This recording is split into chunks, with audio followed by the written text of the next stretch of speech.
इस पुराण को जो मनुष्य अभिमान रहित होकर के श्रवण करता है, विशेष बात, जो मनुष्य अहंकार रहित होकर के, अभिमान रहित होकर के, लोभ रहित होकर के, काम रहित होकर के कथा श्रवण करता है, उसी मनुष्य के जीवन में महादेव की कृपा होती है। तनिक क्षण भर अहंकार आने पर भगवान की कृपा प्राप्त होती नहीं है। श्री सूजी महाराज कहते हैं राजन, क्योंकि अहंकार ना तो विष्णु भगवान को प्रिय है ना शंकर जी को प्रिय है। मनुष्य के जीवन में जैसे ही अहंकार का प्रवेश आता है, मनुष्य अपने जीवन में ज्ञान विवेक बुद्धि को समाप्त कर देता है। और जब मनुष्य का ज्ञान बुद्धि विवेक सब समाप्त हो जाता है तो भगवान की कथा उसके हृदय में समाती ही नहीं है। अहंकार जिन जिन लोगों ने संसार में किया वो लोग इस धरा पर टिके ही नहीं। कितने बड़े बड़े क्यों ना हो।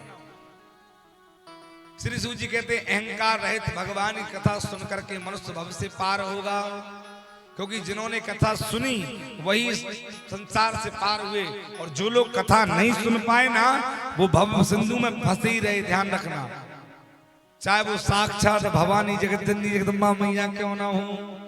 जो कथा सुने वो ब्रह्म का दर्शन कर लिए, और जो बिना कथा सुने ब्रह्म का दर्शन किए जीवन में वो घूमते रहे, धक्के ही खाते रहे। भगवान का दर्शन अगर बिना कथा सुने हो गया तो तुम ब्रह्म को पहचान नहीं पाओगे, चाहे वो कोई भी हो। अरे हमारी छोड़िए, ये महादेवी हैं जगत की पूजनीय, इनने भी ब्रह्म का दर्शन बिना कथा सुने करा। क्यों जी? भगवान शंकर के साथ कथा सुनने गई कुंभ ऋषि के पास, बीच कथा में सो गई, सुने नहीं पाई। जब लौटी तो राम जी दिख गए, वही ब्रह्म दिख गया जिसकी कथा सुन के आई। शंकर जी प्रणाम करे पर ये संशय में पड़ गई, और जब संशय में पड़ी तो ब्रह्म की परीक्षा लेने चली गई। इसी कथा में नारद मुनि की कथा शिव महापुराण में आती, सती जन्म की कथा, विवाह की कथा आती, सती चरित्र आता है शिव महापुराण में, तृतीय दिवस के रूप में निकलेगा। तो आप सब जानते गरुड़ जी महाराज, गरुड़ जी ने जाकर के सीधे रामादल के युद्ध में जाकर के सीधे राम जी का दर्शन कर लिया। संशय हो गया। क्यों जी हुआ ना गरुड़ जी को संशय?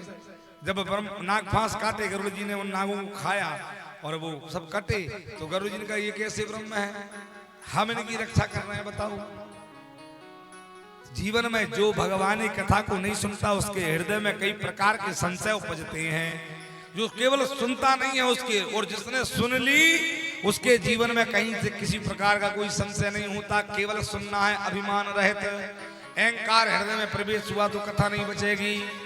और ऋषि मुनियों इस अभिमान करने वाले संसार से एक नहीं कहीं चले गए।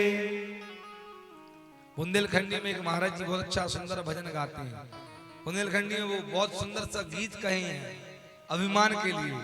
वो बड़े, हमने एक दिन जब सुना तो गदगद हो गए। वो तमूरे पर गाते थे, तमूरे पर कहते थे इस धरती से काऊ चले गए।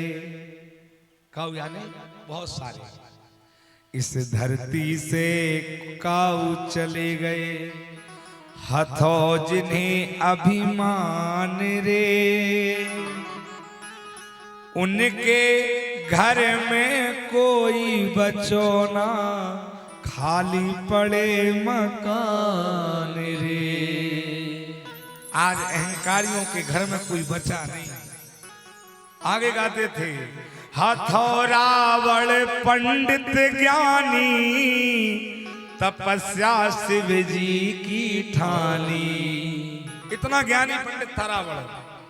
हथो रावण पंडित ज्ञानी, तपस्या शिव जी की ठानी। काल पाटी से बांध लयो, बरसालो मेघों से पानी। काल पाटी से बांध लयो, बरसालो मेघों से पानी। सुंदर काया माटी हो गई, पड़ो वो तो शमशान रे, उनके घर में कोई बचो ना, खाली पड़े मकान रे। क्यों नहीं बचा? जब रावण इतना ज्ञानी था, पंडित था, शंकर जी की तपस्या वाला था, काल पाटी से बना था, नौकरे जिसके सारों पर नाचते थे, फिर भैया बचा क्यों नहीं, गति क्यों खराब हुई है? संत कहते थे हथौरावण जो अभिमानी बनी सोने की राजधानी। सारे गुण थे पर एक ही चीज बुरी थी, अभिमानी। हथौरावण जो अभिमानी बनी सोने की राजधानी। कर्म ने साथ दयो फिर ना बड़ों की शिक्षा ने मानी। बड़ों की तो छोड़ो भैया, छोटों तक ने समझाओ, कुंभकर्ण ने उठ के समझाओ, मंदोदरी ने समझाओ, नाना जी ने समझाया, कितनों ने नहीं समझाए तुम बताओ हैं? सबने समझाया। विभीषण जी छोटे थे, समझाया भैया मान जाओ, मनो मानी नहीं। कर्म ने साथ दयो फिर ना बड़ों की शिक्षा ने मानी। परिणाम कुल को नाश करायो बाने ले लई सबकी जान रे।